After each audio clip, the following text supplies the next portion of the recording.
Kings and Rockets tonight.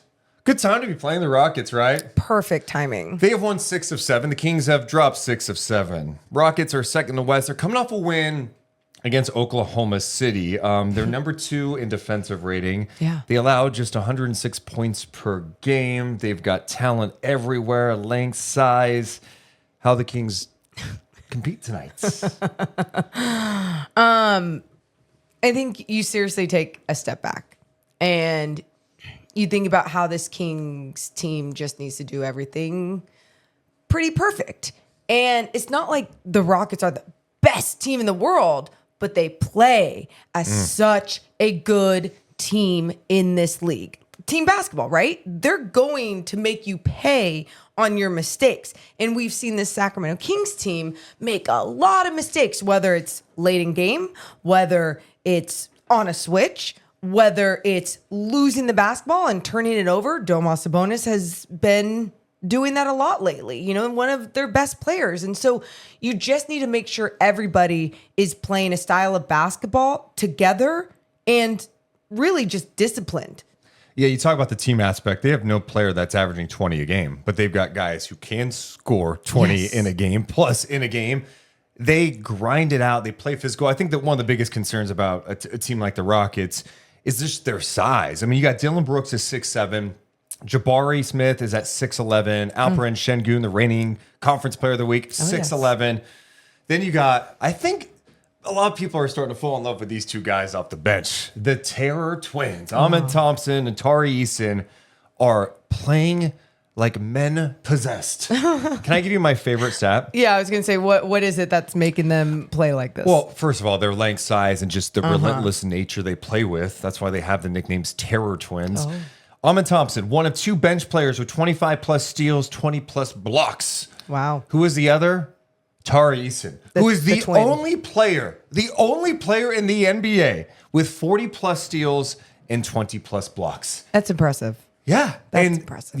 We've seen that the Kings have struggled with length and size before. So it's not going to be easy tonight against the Houston Rockets. So you're going up against the number 2 defense when you're still trying to find your consistent rhythm offensively as the Sacramento Kings. But then on top of that, you're playing a Houston Rockets team that has one of the worst 3-point percentages in the league, but every team that plays against you, even on your home court, finds that confidence to shoot the 3. And that, if there's one thing that you need to control tonight, if you're not going to be the more physical team, if you're not going to do certain things, just make sure that your 3-point defense is established early and you don't give them that confidence. Yeah, Mike Brown talked about that yesterday at practice because the Kings allowed 23 threes by the Spurs. 23. The Spurs aren't like an elite 3-point shooting team. 23 made threes, and it was too easy. And a lot of it was just miscommunication on how they wanted to defend.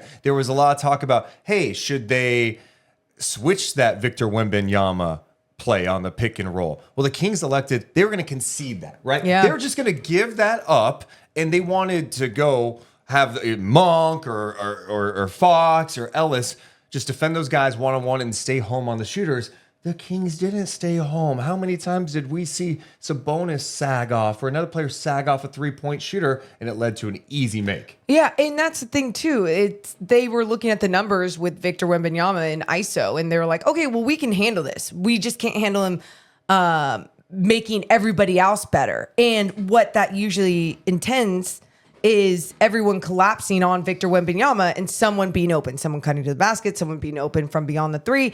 And against the Sacramento Kings, it was every single time. You see here, Domas Sabonis just sagging off Chris Paul. Don't help on Victor.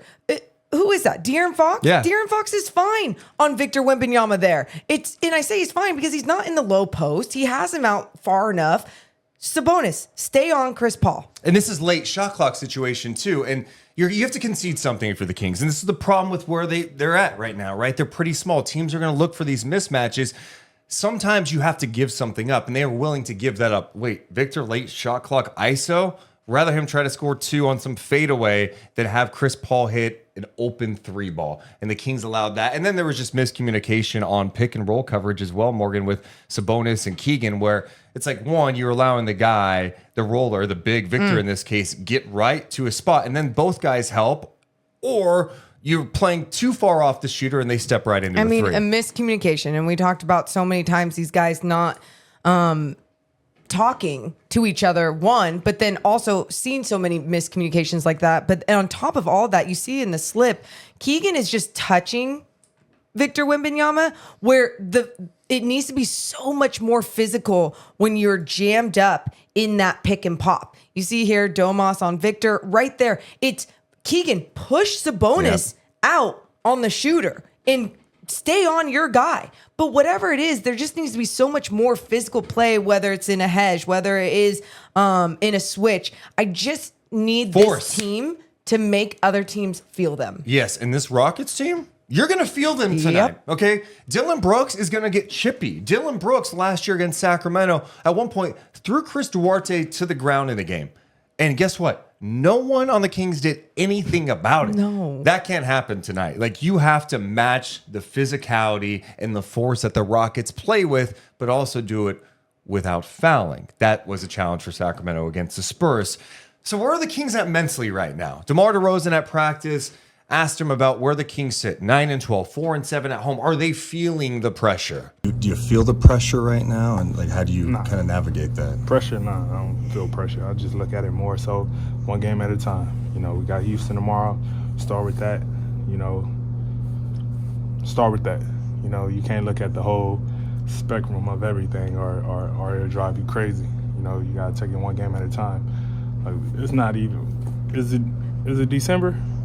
It is now. It's December now. It's barely December. You know, it's a lot of basketball that need to be played. It's a lot of things that's going to happen throughout the season. It's a lot of ups and downs every team going to go through. You know, and I'd rather have these issues now and correct them in due time so we can come out of this with the goal that we try to reach. Okay, so that did make me feel slightly better about things. That, you know, he's not hitting the panic button. I like the fact that he's like, was it December?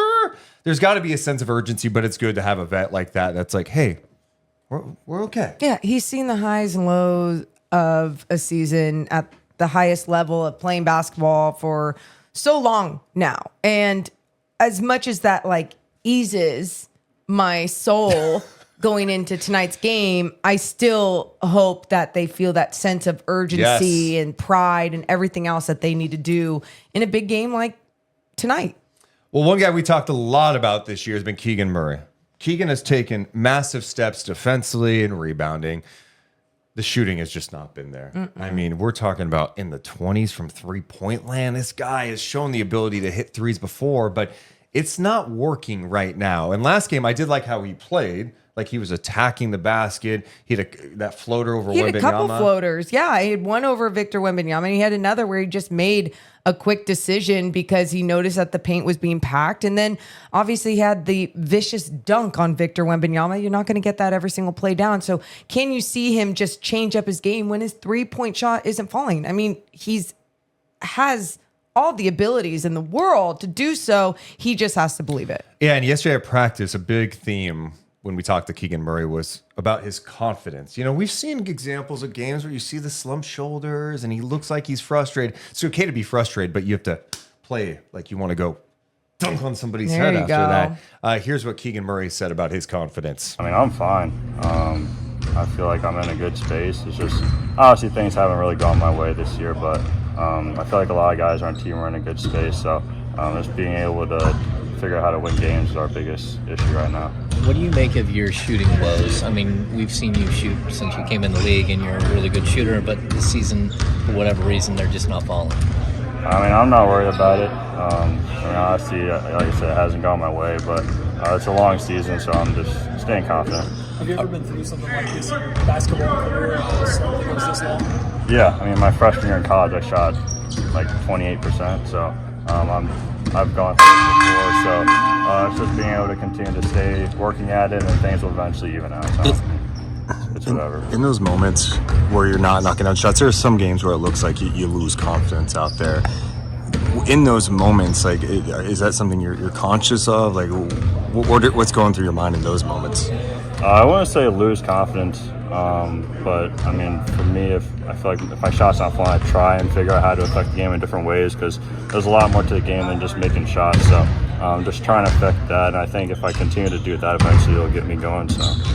So he genuinely seems like he's not shook by this, and he just has to go out there and keep firing. And honestly, at this point, if he's open from the corner, I want him to shoot it. But also, like, step into a long two, maybe. I don't know. Just see the ball go in. I mean, if you're 1 for 6 at that point, then yes, see the ball go through the hoop. Find another way to score the basketball, because he can in the mid range. He can with the floater. He can with the dunk. He can from beyond the arc. He's just got to make sure that he remains a threat. It'd be nice to see him knock down some threes. They could use it big time tonight, where they're going to lean into the offense. Malik Monk is going to be in the starting lineup again with Fox, DeRozan, Keegan Murray, and Sabonis. The Kings win tonight. I think it's going to be because they're playing their style of ball. The Rockets want to muck it up, slow you down. Can the Kings play with speed, take care of the ball, and make shots? I love this test for Sacramento, because if they win tonight, it's because they earned it. The Rockets are not going to make it easy. They are one of the best teams in the West. How are you feeling about the game? Let us know in the comments below. Hit the thumbs up and subscribe. Deuce and Mo. Deuce and Mo. Deuce and Mo. They tell you what they know. Deuce and Mo. Deuce and Mo. Deuce and Mo. The podcast